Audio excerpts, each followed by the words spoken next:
Halo guys, hari ini kita akan belajar mengevaluasi khotbahnya orang sekali lagi. Nah, kali ini temanya ini lebih ke arah penginjilan. Ini kata-kata kurang lebihnya yang disampaikan waktu itu. Biar Injil itu lebih berkuasa, nggak bisa cuman kita ini bersaksi, tapi kita harus lebih banyak doa.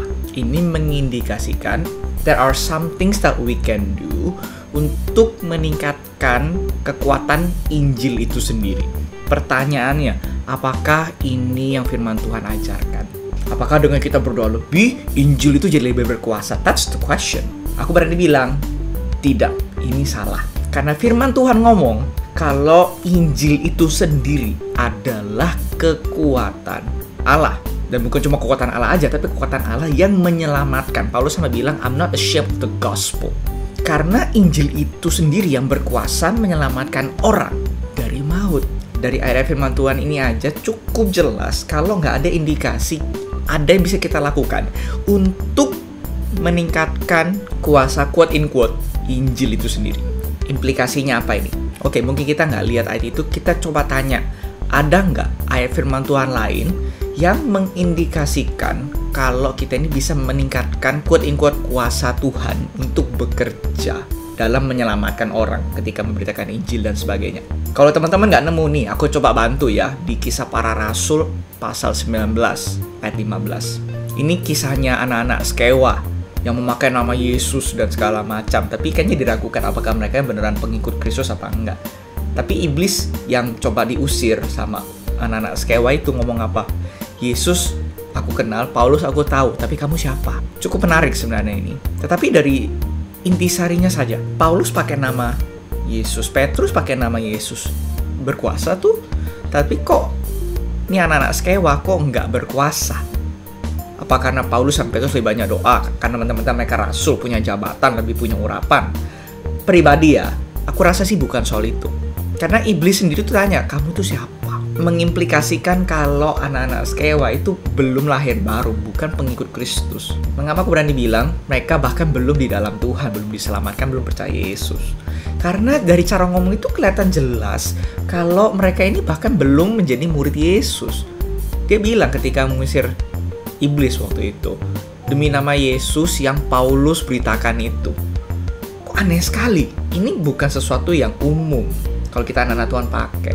Jadi aku punya curiga cukup kuat kalau anak-anak Skewa ini bukan orang percaya. Karena firman Tuhan yang lain itu bilang apa? Kamu tunduk pada Allah dan lawanlah iblis, maka ia akan lari daripadamu. Bukan balik nyerang kayak gini, itu nggak seperti itu. Unless kita berani bilang firman Tuhan berdusta, aku sih nggak berani bilang. Jadi aku berani menaruh, most likely ini orang belum selamat, belum lahir baru, bukan anak Tuhan. Makanya dia cuma pakai nama Yesus, nggak mempan. Kita nggak bisa pakai ayat ini untuk bilang kalau dengan doa banyak nama Yesus lebih berkuasa untuk mengusir setan dan segala macam. No, karena konteksnya udah beda. Orang percaya sama orang nggak percaya. Nah, yang berikutnya perlu kita tanyakan, apa maksudnya Injil itu lebih berkuasa? Apakah ini artinya Injil jadi lebih bisa menyelamatkan lebih banyak orang? If that's the case, firman nggak mengajarkan ini sayangnya. Karena di Yohanes 6, firman bilang kalau Tuhan sendiri itu yang drawing people near to Him. Jadi kalau Tuhan nggak bawa mereka mendekat ke Tuhan, nggak kasih mereka kesempatan, nggak melembutkan hati mereka nggak akan bisa kenal Tuhan in the first place. Itu kata firman Tuhan Yohanes 6 ini. Jadi ini bergantung pada kemurahan Tuhan untuk memberikan kesempatan kepada orang itu untuk bertobat percaya Yesus. Dan juga nggak lupa tugas kita sebagai anak Tuhan itu apa? Memberitakan Injil. Kita ini nggak dipanggil untuk literally kitanya yang merubah hati orang itu.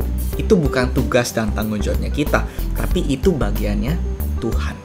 Jadi aku berani bilang, interpretasi yang lebih baik kalau kita bilang Injil lebih berkuasa itu maksudnya kayak gimana? Kalau aku sih, aku akan ngomongnya kayak gini. Instead of bilang Injil lebih berkuasa, aku akan bilang jangan sampai Injil itu ditolak karena kita. Nah itu biblical.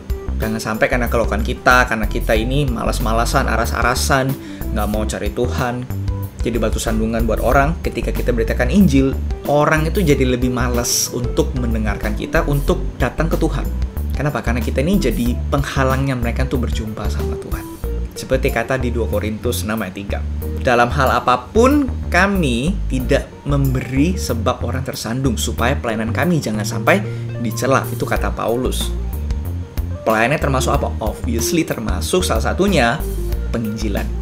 Jangan sampai Injil itu dicerca, orang menghina Tuhan karena kita. In that sense, yes, aku setuju kalau kita ini jangan sampai jadi batu sandungan sama orang. Tapi kita nggak akan bilang Injil lebih berkuasa. Karena Injil itu sendiri, it is the power of God that saves people. Kita nggak bisa menambahi, kita nggak bisa mengurangi. Karena keselamatan orang itu nggak tergantung betapa kita ini saleh atau tidak. Tuhan cuman pakai kita, tetapi yang menyelamatkan mereka itu Tuhan. Kita nggak bisa menambahi, mengurangi kuasa Injil itu sendiri. Semoga kita bisa belajar, dan kita ini lebih berhati-hati dalam kita ini menyampaikan poin-poin dalam khotbah misalnya. Kalau misalnya mendengarkan ini, kalian bawa firman di tempatnya masing-masing. Maksud hati benar, tulus, baik, tetapi poinnya salah. Karena firman nggak mengajarkan itu. Kita sama-sama belajar, kita lebih hati-hati dalam konteks kita masing-masing.